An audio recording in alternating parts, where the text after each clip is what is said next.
Hi, my name is Cooper Wood, and I will be giving you a brief summary of my summer at US Bank. This was a presentation that I actually had to give for a project that we had to do. Each of the interns had to present to a couple other interns, as well as their managers and some of their mentors. And so this project, the actual slide deck, was taken from that. This next slide, the bio, is a little bit unnecessary for our purposes, but as you can see, I'll be a senior in this coming fall, studying business administration, finance, and economics. I'm on the track and field team. I've been an economics tutor, an active member in the investment club, as well as we were able to publish some economic research this last school year. So it was a really neat experience to be a part of. So for this internship at US Bank, I was under the Wealth Management Investment Services business line in TT and SS, which stands for Trust Technology and Support Services.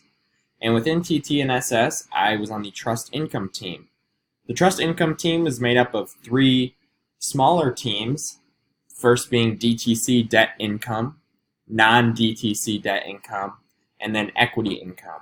So DTC is the Depository Trust Company, and they serve as the middleman between the transactions of trading securities. They don't make any commissions off of securities, but they're the ones that actually physically hold all of the stock certificates as well as other various forms of physical securities.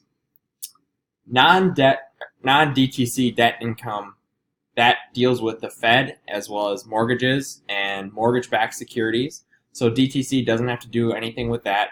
That's where the Federal Reserve comes into play, and they're the ones that determine the rates and kind of work with us in our software.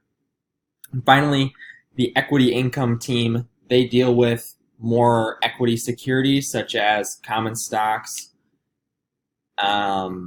preferred stocks, mutual funds, and they mainly pay out dividends and special dividends on those stocks. And those were that team is where I sat over the summer. So my personal daily tasks pretty much consisted of custody operations. So I had three main reports to run every single day: the DDA, or the Demand Deposit Account Exceptions Report, the GCS, or the Global Custody Services Exceptions Report, as well as the Global Atlantic Verification Report. The first two, the DDA and GCS, are for internal purposes only. Those basically tell us and throw up red flags for some of the accounts that we pay, and they kind of give the managers an overview of what needs to be revisited and who made those payments and how, and that lets them figure out a plan to know how are we going to address these various issues that have come up. And the Global Atlantic report, the Global Atlantic Financial Company is owned by Goldman Sachs, and they're one of our more high-profile clients, which because of that, we've tailored these reports to them. They require that we give them a verification report of all the securities that were traded for their accounts within the last couple days. So that was another report that I ran. Moving on to P&I term loan payments, so principal and interest, term loan, bank loan, as well as CDO payments were made using software called SEI Trust 3000. And that was kind of interesting because that was a controversial software that's kind of been in use at the bank for over 20 years. And I was actually able to sit in with an executive, Dale Smith, who was an executive in the Wealth Management Investment Services Department, as they were kind of discussing some of the next steps that they're going to take to filter out the SEI. It's a very old and archaic system that is not very user-friendly. So that was kind of an inside meeting that I was able to attend. Very interesting, as I was actually using that software as well. But for the P&I payments, principal and interest, I would get a Excel document, and on that document would be the account numbers as well as the principal and or interest payment amount, and then a CUSIP. And a CUSIP is another way to identify a security, and it's a 9-digit letters and numbers combination, and that is pretty similar to a ticker symbol, but it's a lot longer and more individualized.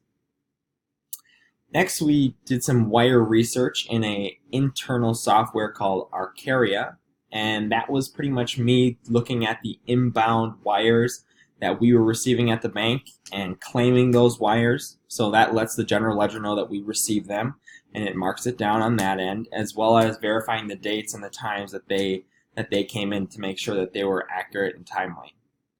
Next is the rebalance and recalculation process, and that was using DTC as well as Bloomberg to check different interest rates against the rates that we had in our accounts. So those are for various asset-backed securities, and what I would do is go on DTC, the Depository Trust Company's website, and see what their rate is that they're paying out. And then if that didn't match our rate on SEI, I would go onto a Bloomberg terminal and look what the Bloomberg rate was paying out. And we would usually take the Bloomberg rate and then insert it back into our software so that we know that our payments are being made in a correct and efficient manner. Next was the FHLMC, or Federal Home Loan Mortgage Company, principal calculation. The FHLMC is also known as Freddie Mac, and that was us dealing with the Fed and their interest rates on specific mortgages, and we were taking those mortgage interest rates and then backing them to what we had in our software, making sure that those two aligned for the proper payments that were coming up, and those paid on the 15th and 25th and maybe the 20th of each month. And so around those times, around the middle and end of the month, we got busy with those Freddie Mac principal calculations. And finally, I worked with the equity income team to set up preferred stocks. Every afternoon, we would receive a document which is called our maps for the next day, and on the maps, we would see what are the stocks that are going to be paid out in the coming day. So we would take those stocks and get them all prepared in our SEI software so that while we are away at home overnight, they will get paid early in the morning on their payment date. So those were some of my daily tasks and things that I would have been doing. Not all of those happened every single day, but that is a lot of my time was spent there. And when I wasn't doing those things, I was researching the Single Security Initiative. And if I haven't mentioned before, my manager, Brent, he was the one who kind of set that up and wanted me to look into that, as that was a very relevant topic for our employees and our teams. And so from a high level, the Single Security Initiative is the trading of stocks, or it's not stocks, but it's mortgages. Freddie Mac and Fannie Mae, they purchase mortgages from banks and then they repackage them into mortgage-backed securities, and those are then traded on two separate markets, one for Freddie and one for Fannie. However, the demand for the Freddie securities has gone down because the banks that they are purchasing from are called thrift banks, and those banks have seen a very strong decrease in existence. Actually, they're going out of business. So the commercial banks that Fannie is purchasing from is taking over, and so what we see is in some years it's been up to 9 times higher the actual volume traded of Fannie securities as opposed to Freddie securities. And what that does is it creates a lack of liquidity in our mortgage market. And then what we see is, because those are two government-sponsored enterprises, the government wants Fannie and Freddie to be competing on a level playing field. So what's happened is they've repackaged those securities, and now the Freddie Mac securities that were once separate from Fannie can now be all joined into one, and they can be interchanged in the same market. And what that does is it kind of evens our playing field, and it solves our liquidity issues, which leads to a more efficient and healthy market as a whole. And that was put into place on June 3rd. So for me, some highlights and recommendations. There were great people all around me at the bank and in my team, specifically the 6 individuals that I sat with on the equity income team. So much so that one of my friends that I had met there, I hadn't known him before this experience. We went skydiving together, and that was a it was super cool, great team building and bonding experience, and just a great way to kind of spend the nice weather in the summer. I was also given a super cool opportunity to reach out as an intern at US Bank. All the high leaders, the high senior leaders, are very willing to answer our emails and our questions and take phone calls. And I was able to reach out to the head of fixed income trading, which is a personal interest for me, and kind of explore those avenues and maybe look at what their career paths look like and what they do on a day-to-day basis. So that was a really neat experience as well. The next thing on the highlights is the Lunch with Leaders program. If I hadn't mentioned before, my office was in St. Paul, and the headquarters of US Bank is actually downtown Minneapolis. So with the Lunch with Leaders program, we were able to get up from St. Paul and go over to Minneapolis.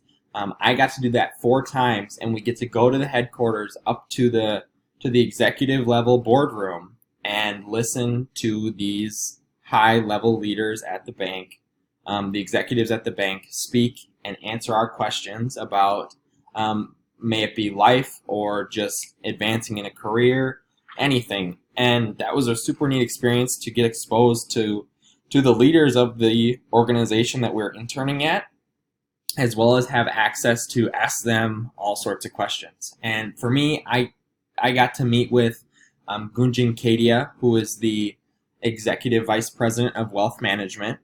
I got to meet with Ismat Aziz, who is the Chief HR Officer, Tim Welsh, who is the Executive Vice President of Consumer and Business Banking.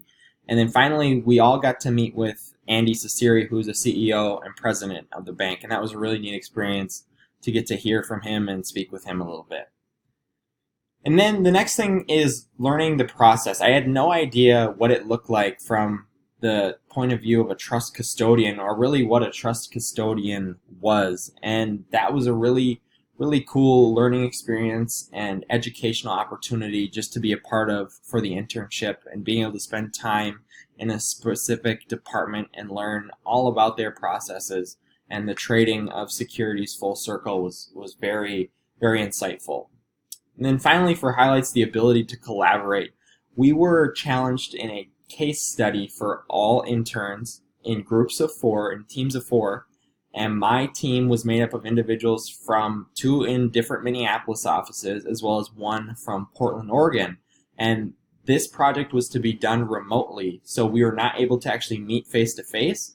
Instead, we had to come up with different avenues of communication. For us, we worked on WebEx as well as Skype. And then battling that time zone difference as well as different people's schedules was a really neat thing that I had never been a part of before. And that was definitely a cool challenge and a great experience as well. So the recommendations don't really hold as much value in this presentation, but I would say that they did a great job with the social aspect, getting to know the interns, but to continue doing more of those things, as well as maybe another group project, because that was such a great experience. So that was my summer at US Bank, and I hope you enjoyed listening to it. Definitely feel free to email me or reach out with any possible questions, and thank you so much for your time.